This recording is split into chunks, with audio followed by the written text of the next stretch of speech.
এই অনাথ বাচ্চাগুলোকে পৃথিবীর সবথেকে সুরক্ষিত অনাথ আশ্রমে রাখা হয়, কিন্তু দীর্ঘ 16 বছর ধরে তাদেরকে বাইরে বের হতে দেওয়া হয় না। হঠাৎ একদিন দুটো বাচ্চা এখানের এমন সিক্রেট কিছু বিষয় জেনে যায় যা ছিল রীতিমতো ভয়ঙ্কর। অনাথ বাচ্চাগুলোর সঙ্গে কি করা হয়, আর এখানকার সবথেকে সিক্রেট বিষয়টি বা কি? চলুন বন্ধুরা, এসব প্রশ্নের উত্তর দেখে নেওয়া যাক। আর চাইলে একটা সাবস্ক্রাইব করে দিতে পারেন। মুভির শুরুতেই এমা নামের একটি মেয়েকে দেখা যায়। এমা অনাথ আশ্রমে থাকে, আর ইসাবেলা নামের একজন মহিলা এখানে থাকা সব বাচ্চাদের দেখাশোনা করে। সব বাচ্চারা ইসাবেলাকে মা বলে ডাকে, কারণ সে সবাইকে তার সন্তানের মতোই আদর যত্ন করে। এই আশ্রমের সব বাচ্চারা একটি নিয়মের মধ্য দিয়ে দিন কাটায়। রোজ সকালবেলা সবাই মিলে একসাথে টেবিলে বসে খায়।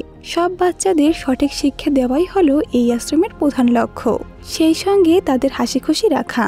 এই আশ্রমে অন্য সব স্কুলের মতো পরীক্ষা হয়। সেই পরীক্ষায় বেশি মার্কস পায় এমা, নরম্যান আর রে। এই আশ্রমের সব বাচ্চাদের স্কুলের আইডি কার্ডের মতো একটি করে নাম্বার তাদের গলায় ঝোলানো থাকে। এখানের সবচেয়ে অদ্ভুত ব্যাপার হলো, এই বাচ্চারা কেউই জানে না এই আশ্রমের বাইরের পৃথিবীটা কেমন, বাইরের পরিবেশটা আসলে কিরকম, তারা তা কেউই জানে না। তাছাড়া এই আশ্রমের চারপাশে ঘেরাও করা, যে কারণে তাদের এই আশ্রমে জীবন কাটাতে হয়। এখানের কোনো বাচ্চাকে বাইরে যাওয়ার অনুমতি দেওয়া হয় না। আশ্রমের সব বাচ্চারা অনেক ছোটবেলায় এই জায়গায় এসেছিল, তবে তারা কেউই তাদের সারা জীবন এখানে থাকে না। সেখানে কাপড়রা এসে বাচ্চাদের অ্যাডাপ্ট করে সেখান থেকে নিয়ে যায়। তেমনই একদিন কনি নামের একটি মেয়েকে এক ফ্যামিলি এসে অ্যাডাপ্ট করে। আশ্রমের বাকিরা সবাই তাকে হাসি মুখে বিদায় জানায়। ইসাবেলা কনিকে নিয়ে গেট পর্যন্ত যায় তাকে সি অফ করার জন্য। এদিকে এমা রুমে এসে দেখে কনি তার সবচেয়ে প্রিয় পুতুলটা রেখে গেছে। সেটা দেখে এমা নরম্যানকে নিয়ে সেই খেলনাটা কনিকে দিতে যায়, কিন্তু গেটের সামনে গিয়ে তারা সেখানে কোনো মানুষকেই দেখতে পায় না। তবে গেটটা তখন খোলা ছিল। এটা দেখে তারা দুজন সামনের দিকে এগিয়ে যায়। সামনে তারা একটা গাড়ি দাঁড়িয়ে থাকতে দেখে, কিন্তু কাছে গিয়ে তারা সেখানে কাউকেই দেখতে পায় না। এমা তখন গাড়ির ভেতরে উকি মারলে সে ভয় পেয়ে যায়। নরম্যান এসে দেখে গাড়ির মধ্যে কনির লাশ। কনিকে কেউ মেরে ফেলেছে, কিন্তু অদ্ভুতভাবে কনির বুকের মধ্যে একটি ফুলের তোড়া রাখা। এই সময় তারা এসে গাড়ির পাশে ভয়ানক দুটো দানবকে দেখতে পায়। সেই দানবগুলোর মুখ আর চোখ ছিল অনেক ভয়ানক। এসব দেখে ভয়ে এমা আর নরম্যান গাড়ির নিচে গিয়ে লুকিয়ে পড়ে। তারা দুজন নিচে লুকিয়ে শোনে ওই দানব দুটো বলছে মানুষের মাংস অনেক সুস্বাদু। অন্য একটা দানব বলে এসব সুস্বাদু মাংস এই ফার্মেই তৈরি করা হয়, তবে সবচেয়ে ভালো মাংসগুলো রাখা হয় বড়লোক রাক্ষসীদের জন্য। নিচে বসে এসব কথা শুনে এমা আর নরম্যান বুঝে যায় দানবরা যে ফার্মের কথা বলছে সেটা তাদের অনাথ আশ্রম। তার মানে তাদের এখানে ভালোভাবে বড় করা হচ্ছে শুধুমাত্র ওই রাক্ষসদের খাবার বানানোর জন্য। এইসব শুনতে পেরে তাদের দুজনের ভয়ে আঁতকে ওঠে, কিন্তু তাদের এই ভয় আরো বেশি বেড়ে যায় যখন তারা সেখানে তাদের মা ইসাবেলাকে দেখে। এর মানে সে ওই রাক্ষসদের সঙ্গে মিলে এই কাজ করছে। এমা আর নরম্যান লুকিয়ে ইসাবেলার সব কথাই শুনতে থাকে। ইসাবেলা সেই রাক্ষসদের বলে যেসব বাচ্চারা পড়াশোনায় অনেক ভালো তারা খেতেও অনেক সুস্বাদু। সেই সঙ্গে এটাও প্রমিস করে যে পড়াশোনায় ভালো বাচ্চাদের সে রাক্ষসদের কাছে এনে দেবে।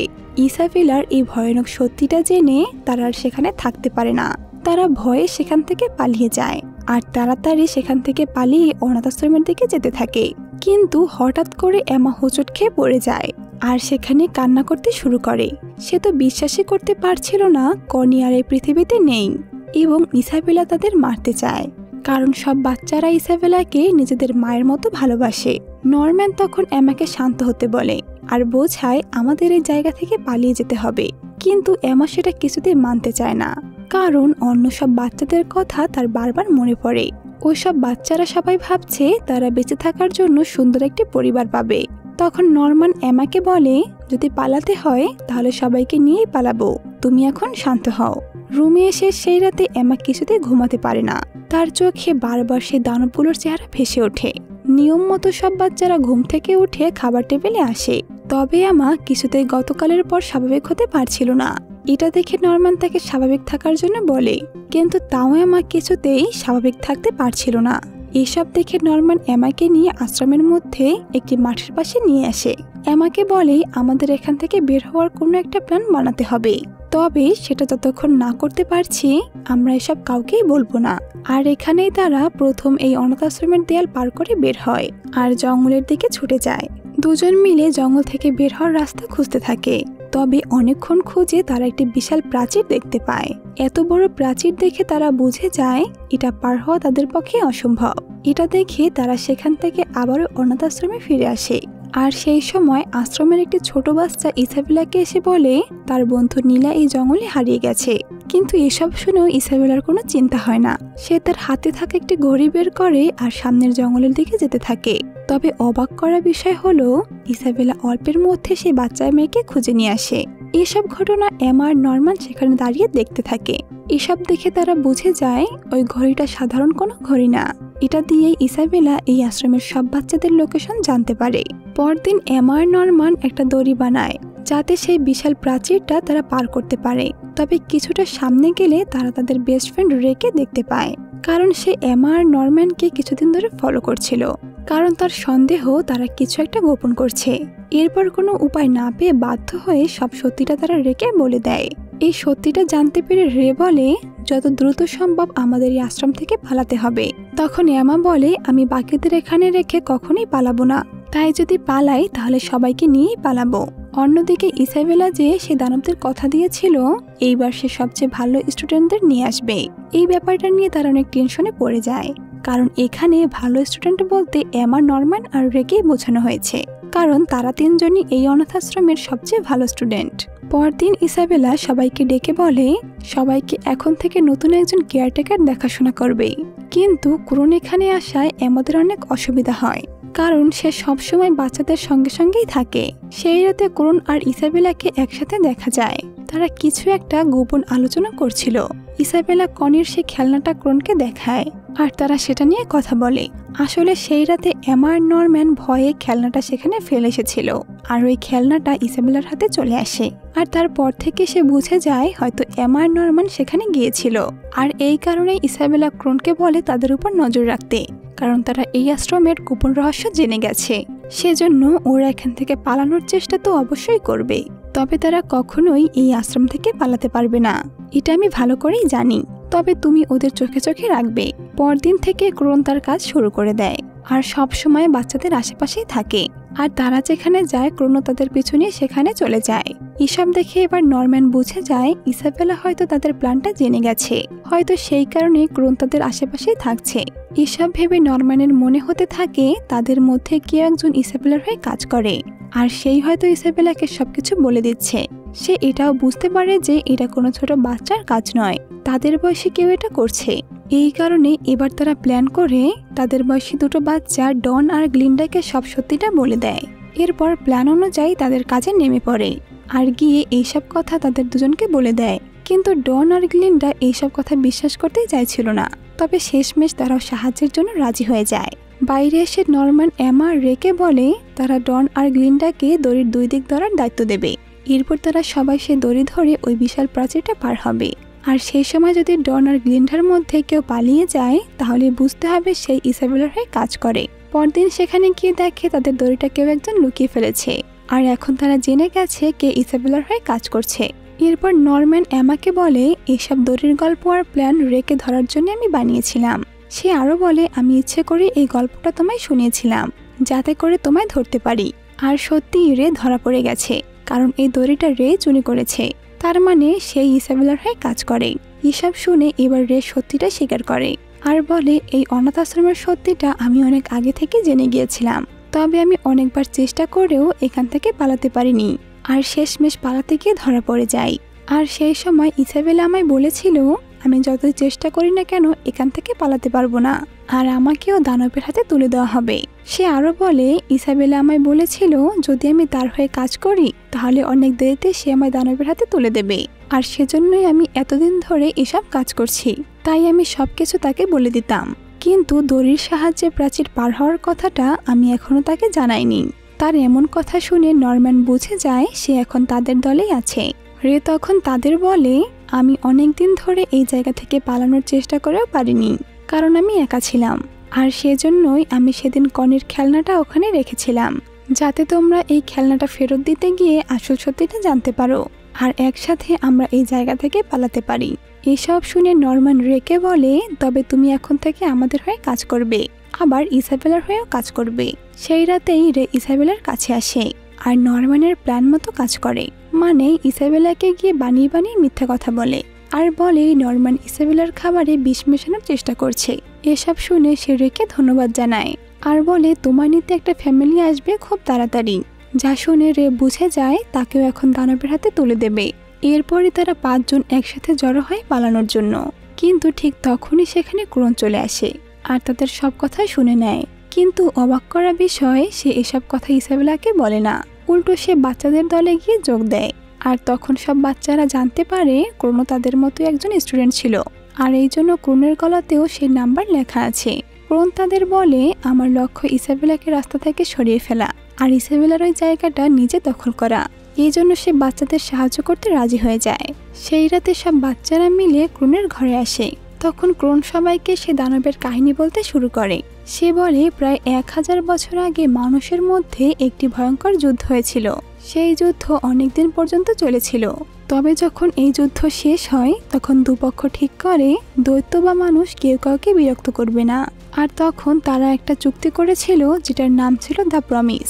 সেই চুক্তিতে ছিল মানুষ আর দানব আলাদা আলাদা বাস করবে আর ঠিক এমনভাবে চলছিল।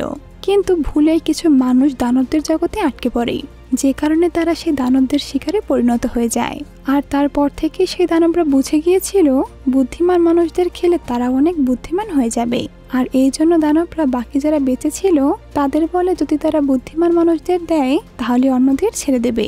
আর সেই কারণে দানবদের জগতের বাইরে থাকা মানুষরা এরকম ফার্ম বানিয়েছিল। আর আমরা যে জায়গায় আছি সেটাও সেরকম একটা ফার্ম।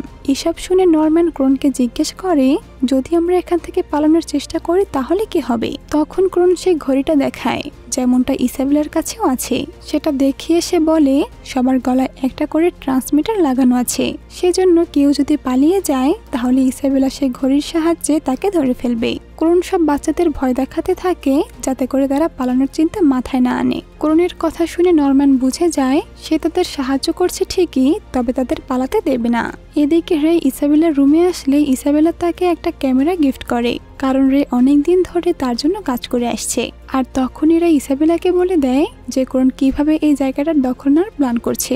এইসব শুনে ইসাবেলা রেগে ক্রোনের কাছে আসে আর ক্রোনকে কেয়ারটেকারের পদ থেকে বের করে দেয়। এরপর ক্রোন সে অনাথ আশ্রম থেকে বের হয়ে যায়। তবে সামনে সে তার গ্র্যান্ডমাদারকে দেখতে পায়। সে এসে ক্রোনকে একটা দানবের হাতে তুলে দেয় আর এই দানবটা ক্রোনকে সেখানেই মেরে ফেলে।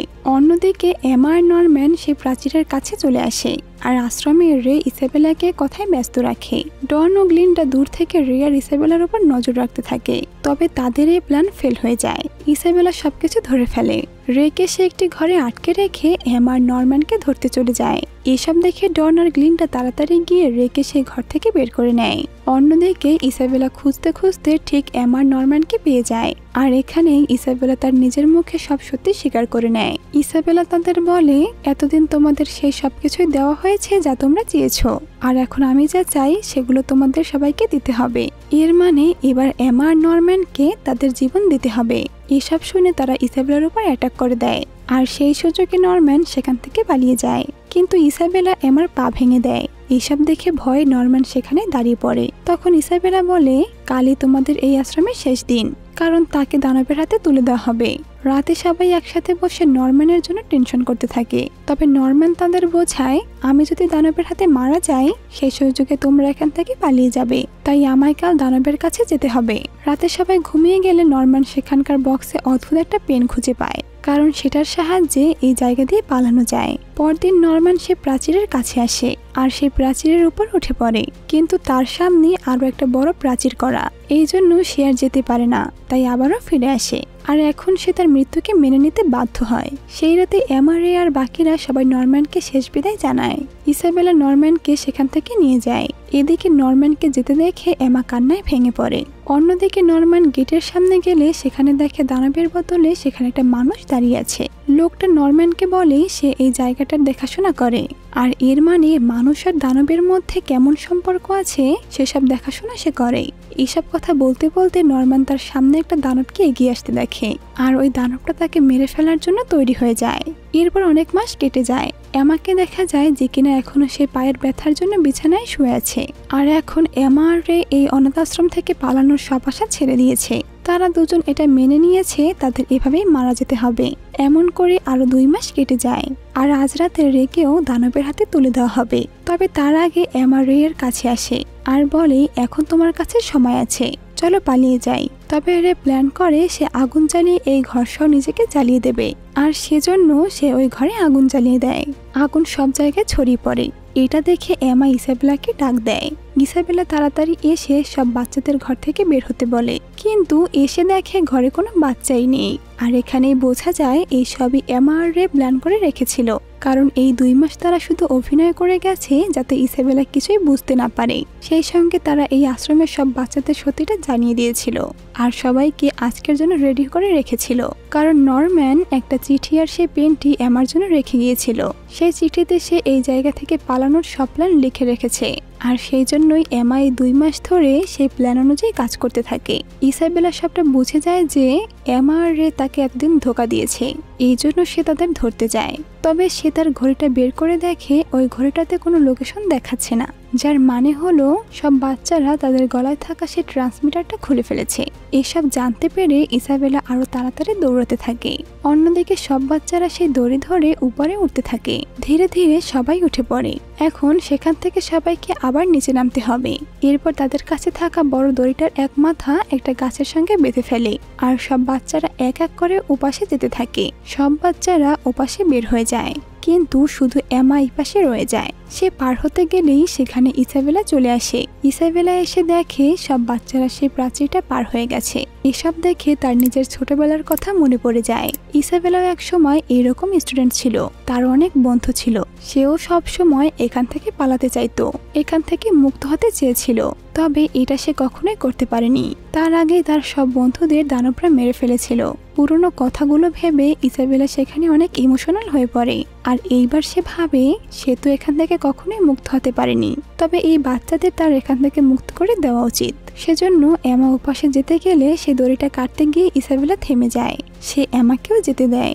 এরপর ইসাবেলা সব বাচ্চাদের হাসি মুখে সেখান থেকে বিদায় জানায়। সব বাচ্চারা সেখান থেকে সামনের দিকে এগোতে থাকে। তবে সেই জঙ্গলে তারা রাস্তা খুঁজেই পাচ্ছিল না।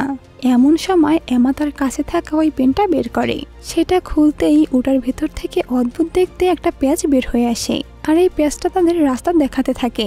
এদিকে ইসাবেলা ওই গ্র্যান্ডমাদার আর গার্ডের কাছে আসে আর এসে সে তাদের সব ঘটনা বলে দেয় যেগুলো এতদিন হয়েছিল। এইসব শুনে তারা অনেক রেগে যায় আর ইসাবেলাকে সে দানবের হাতে তুলে দেয়। তখন ওই দানব ইসাবেলাকে সেখানেই মেরে ফেলে। আর এখানেই এই অসাধারণ হরর মিস্ট্রি এবং অ্যাডভেঞ্চার মুভিটি শেষ হয়ে যায়। তো বন্ধুরা, কেমন লাগলো এই মুভিটি? যদি ভালো লেগে থাকে আমার চ্যানেলটি সাবস্ক্রাইব করে আমার পাশেই থাকুন। অসংখ্য ধন্যবাদ।